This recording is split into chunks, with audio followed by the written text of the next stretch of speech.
السلام علیکم۔ بسم اللہ الرحمن الرحیم۔ شروع اللہ کے نام سے جو بڑا مہربان نہایت رحم والا ہے۔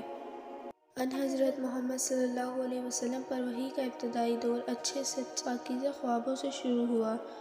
آپ خواب میں جو کچھ دیکھتے وہ صبح کی روشنی کی طرح صحیح اور سچا ثابت ہوتا۔ پھر من جانب قدرت آپ تنہائی پسند ہو گئے اور آپ صلی اللہ علیہ وسلم نے غار حرا میں خلوت نشینی اختیار فرمائی اور کئی دن اور رات وہاں مسلسل عبادت اور یاد الہی و ذکر و فکر میں مشغول رہتے۔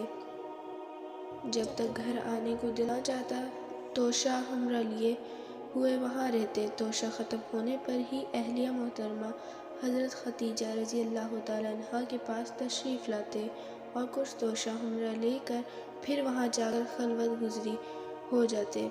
یہی طریقہ جاری رہا یہاں تک کہ آپ پر حق منکشف ہو گیا اور آپ غار حرا ہی میں قیام پذیر تھے کہ اچانک حضرت جبریل علیہ السلام حاضر ہوئے اور کہنے لگے، اے محمد پڑھو۔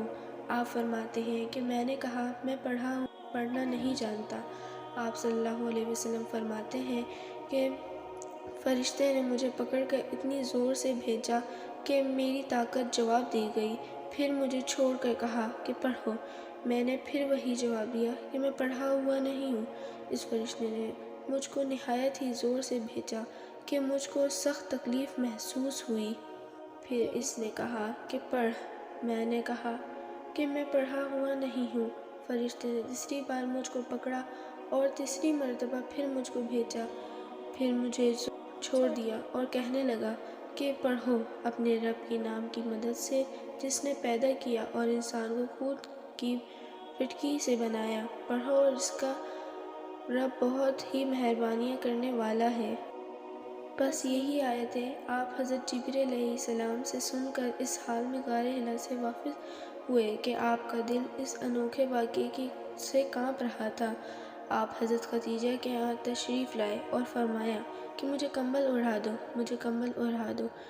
لوگوں نے آپ کو کمبل اوڑھا دیا اور جب آپ کا ڈر جاتا رہا تو آپ نے اپنی زوجہ محترمہ حضرت ختیجہ رضی اللہ تعالیٰ عنہا کو تفصیل کے ساتھ یہ واقعہ سنایا اور فرمانے لگے کہ مجھ کو اب اپنی جان کا خوف ہو گیا ہے۔ آپ کی اہلیہ محترمہ حضرت ختیجہ رضی اللہ تعالیٰ عنہا نے آپ کی دھار بندحالی اور کہا کہ آپ کا خیال صحیح نہیں ہے، خدا کی قسم آپ کو اللہ کبھی رسوا نہیں کرے گا۔ آپ تو اخلاق فاضلہ کے مالک ہیں، آپ تو کنبہ پرور ہیں، بے سکوں کا بوجھ اپنے سر پر رکھ لیتے ہیں، مفلسوں کے لیے آپ کماتے ہیں، مہمان نوازی میں آپ بے مثال ہیں اور مشکل وقت میں آپ امر حق کا ساتھ دیتے ہیں۔ ایسے اوصاف حسنہ والا انسان یوں بے وقت ذلت اور خواری کی موت نہیں پا سکتا۔ پھر مزید تسلی کے لیے حضرت ختیجہ رضی اللہ تعالیٰ عنہا آپ صلی اللہ علیہ وسلم کو ورقہ بن نوفل کے پاس لے گئیں جو ان کے چچا زاد بھائی تھے اور زمانہ جاہلیت میں نصرانی مذہب اختیار کر چکے تھے اور عبرانی زبان کے کاتب تھے۔ چنانچہ انجیل کو بھی حسب منشائے خداوندی عبرانی زبان میں لکھا کرتے تھے۔ انجیل سریانی زبان میں نازل ہوئی، پھر اس کا ترجمہ عبرانی زبان میں ہوا۔ ورقہ اسی کو لکھتے تھے۔ وہ بہت بوڑھے ہو گئے تھے، یہاں تک کہ ان کی بینائی بھی رخصت ہو چکی تھی۔ حضرت ختیجہ رضی اللہ تعالیٰ عنہا نے ان کے سامنے آپ کے حالات بیان کیے اور کہا، اے چچا زاد بھائی، اپنے بھتیجے حضرت محمد صلی اللہ علیہ وسلم کی زبانی ذرا ان کی کیفیت سن لیجیے۔ وہ بولے کہ بھتیجے، آپ نے جو کچھ دیکھا ہے اس کی تفصیل سناؤ۔ چنانچہ آپ صلی اللہ علیہ وسلم نے از اول تا آخر پورا واقعہ سنایا، جسے سن کر ورقہ بے اختیار ہو کر بول اٹھے کہ یہ تو وہی ناموس معزز زادان فرشتہ ہے جسے اللہ نے حضرت موسیٰ علیہ السلام پر وحی دے کر بھیجا تھا۔ کاش میں آپ کے اس عہد نبوت کے شروع ہونے پر جوان ہوتا۔ کاش میں اس وقت تک زندہ رہتا جب کہ آپ کی قوم آپ کو اس شہر سے نکال دے گی۔